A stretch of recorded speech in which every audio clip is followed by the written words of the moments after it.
This week, Bank Negara Malaysia holds its key exchange rate. The bleak outlook for oil prices has ramifications for Malaysia's oil and gas industry and beyond. The leading COVID-19 vaccine candidate faces hurdles, and US tech stocks faced a tumultuous week.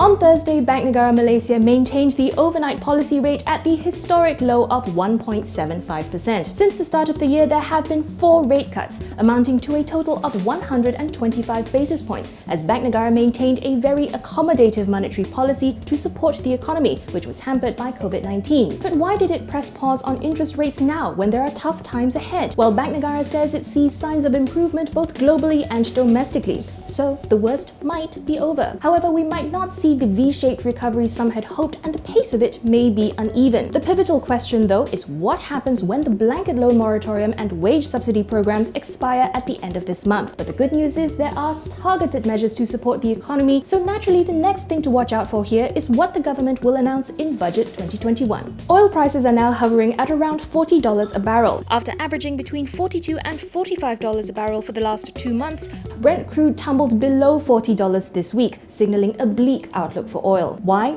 Well, recovery in Asia has been stalling. The US summer driving season is ending, and the OPEC Plus alliance, well, they don't seem willing to coordinate to curb supply in order to support oil prices. In fact, locally, Petronas's second quarter results have been a testament to the tough year for oil and gas. Malaysia's national oil producer recorded a core net loss of 1 billion ringgit. While not unexpected, it is Petronas's first quarterly loss since the fourth quarter of 2015. Petronas has said there will be no retrenchments but some pay cuts. But for the many Malaysian oil and gas companies that rely on Petronas for contracts, this means they will have to brace for declines in revenue as capex cuts are inevitable. Crucially though, low oil prices do have wider ramifications beyond the oil and gas industry. The Malaysian government relies on Petronas's dividends and tax income. Oil revenue makes up on average around 20% of government revenue. And this year, Petronas has cautioned it might not be able to meet its dividend commitment for 2020. Now, this is a challenge for the government. How will it balance its books? It currently has a fiscal deficit forecast of 6% of GDP, but does that need to be relooked at? The one positive for you and me, however, is cheaper petrol prices.